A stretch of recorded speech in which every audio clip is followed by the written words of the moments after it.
களி கொக்கும். ஓர் அடர்ந்த காடு. அங்கு பல மிருகங்கள் வாழ்ந்து வந்தன.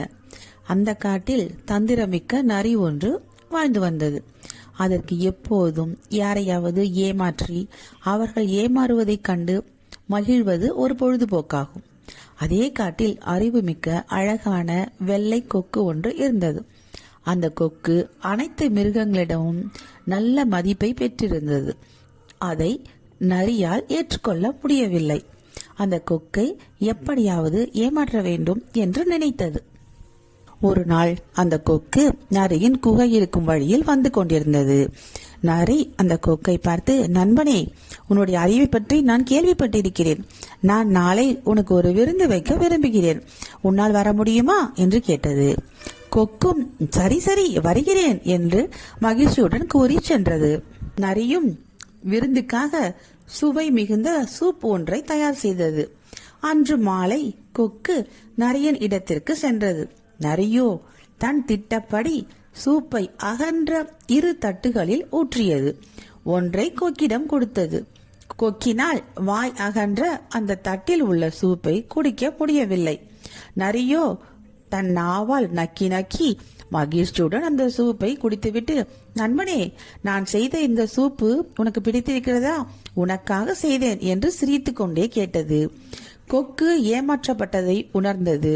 நரியிடம், நண்பனே, சூப் மிகவும் ருசியாக இருந்தது என்று கூறிவிட்டு சென்றது. செல்லும் முன், நண்பனே, இன்று நீ எனக்கு விருந்து வைத்தாய்.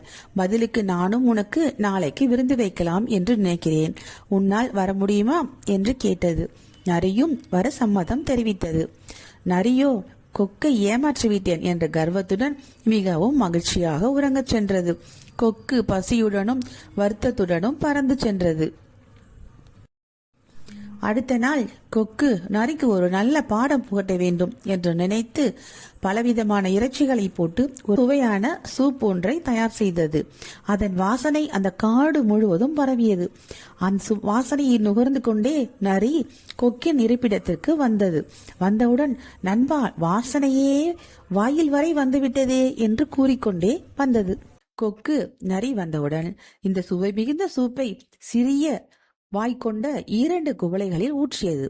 அந்த சூப்பின் வாசனையை முகர்ந்தவுடன் நரிக்கு வாயில் எச்சில் ஊறியது. இன்றைக்கு நல்ல வேட்டை என்று நினைத்தது. கொக்கு குவளையை நரியிடம் கொடுத்தது.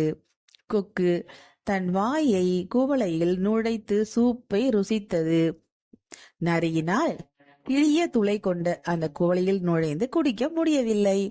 குவளையின் ஓரங்களில் சிதறிய சிறு துளிகளை மட்டுமே நக்கி சாப்பிட்டது.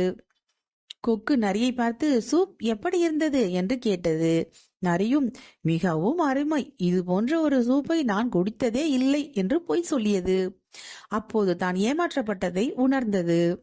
நரி கொக்கிடம் விருந்துக்கு நன்றி என்று கூறிவிட்டு வருத்தத்துடன் சென்றது.